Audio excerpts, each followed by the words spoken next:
باب 193 درس 1 رياض الصالحين توجور كتاب ويت الأمر كو يمرغ بالمحافظة رينا قلنا على الصلوات إدود جلد المكتوبات فرلاجة والنهي هدوغل الأكيد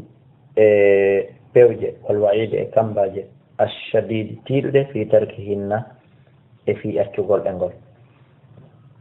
والنهي الأكيد هدور تنتنان والوعيد الشديد كمبا تيرد في تركهن كون أتوغل جلد فرلاجة. قال الله تعالى لدار حافظوا على الصلوات والصلاة الوسطى وقال تعالى فإن تابوا وأقاموا الصلاة وآتوا الزكاة فخلوا هري أتت سبيل الله مأبئ ترتب لي بريب. عن ابن مسعود قال وسألت من لندك رسول الله صلى الله عليه وسلم أي الأعمال كن يقول لي الإنفو أفضل أولي موجوده قال ما كي الصلاة على وقتها كجول كهور وقتو قلت مني ثم أي رفتهن قال بما كي بر الوالدين قلت مني ثم أي رفتهن هكته قال ما كالجهاد في سبيل الله متفق عليه. وعن ابن عمر رضي الله عنهما قال رسول الله صلى الله عليه وسلم بني الإسلام مهام على 5 ندوك قال جوي شهادة أن لا إله إلا الله وأن محمد رسول الله ونقوء وإقام الصلاة وإيتاء الزكاة وحج البيت وصوم رمضان ونجوي متفق عليه.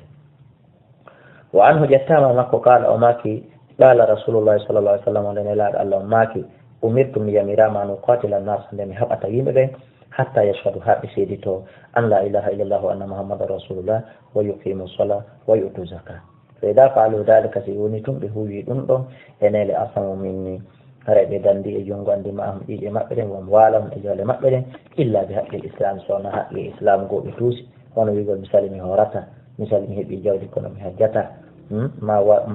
ما زينو قول باو جنبي ما دوما قول بلياغا ma yaltugol kadina ko hisabum hasbore mabɓe nden noon sayɓe gollude bakkatuji cewɗi go'o ma heɓe accude e sunnaji go'o ma farillaji goo tawdi ko ɓurɗi hayfude seeɗa hara hasbore mabɓe no Allah no ko Allah hokkata ɗum alay.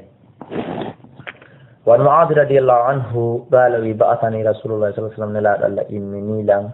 ila اليمن yahugol yaman jannoyaɓe waajo faqala nelaɗo maake e hinoma ɗo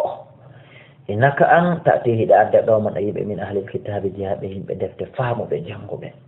فدوهم كن دوتاب بريمي إذا شهادت كفار سيد تقولته سيل مقول أن لا إله إلا الله وأني رسول الله فإنهم أطاعوا كسب إدفت كما لذلك إنهم فعلم أن الله تعالى افترض هري أنهم بفعلهم هري أنهم بوند الله وفرلي إما ب5 صلوات وأتوجي جوي في كل يوم وليلة إن دركنا جمع إن الله معنى إن دركنا جمع قدرية فإن سيكون بأطاعوا لذلك بلفتك دون كذب جولي فعليهم هري أنهم بأن الله تعالى افترض وفرلي عليهم صدقة تؤخذ من يتي من أغنيائهم يالد بمقبين فترد رتتي كدي على قولهم واصل بمقبين كدي زكا ونايو يالتين فإنهم سيكون بأطاعوا لذلك بلفتك دون كذب هري فإياك مهدي ما دي وكرائم يتغل كبري تدد كبري مرد فالر أموالهم أجال مقبين وتغي هلا دعوة المظلوم دعاء تونيادا فإنه قل ليس بينها وبين الله على حق لأن دعاء الله جابهم هيدو دكو حتى وهيوتا فيو سوهيوتي كدي على حتى الله جابا متفق عليه أولون كتير دون الله بلامي ببندي سورتو يسوك لغينه jaka si goɗɗo toñama o towni juɗɗen ala hatta ko hatta du'a on jaabo awa yimɓe ɓelle toñama toñeɗen fawodiri. وعن جابر يتم جابر رضي الله عنه قال سمعت من رسول الله صلى الله عليه وسلم يقول ماك إن بين الرجل عند حق لغرق وبين شرك حق شرك والكفر كفر وترك صلاة قاتل والجود له وأكتين تكون هري شركي ويدي رواه مسلم. وعن بريدة رضي الله عن النبي صلى الله عليه وسلم قال الأحد أحد بمعنى ديفرنس الذي بيننا وبينكم كن حق مئن إمأ كم بهفر بين الصلاة كن دي جود فمن ترك أكل كيلو فقد كفر على جنب يدي رواه الترمذي وقال حديث حسن صحيح. وعن شقيق بن عبد الله التابعي المتفق أنفتنا على جلالته إدو مونغ المود رحمه الله يلا يرمنه قال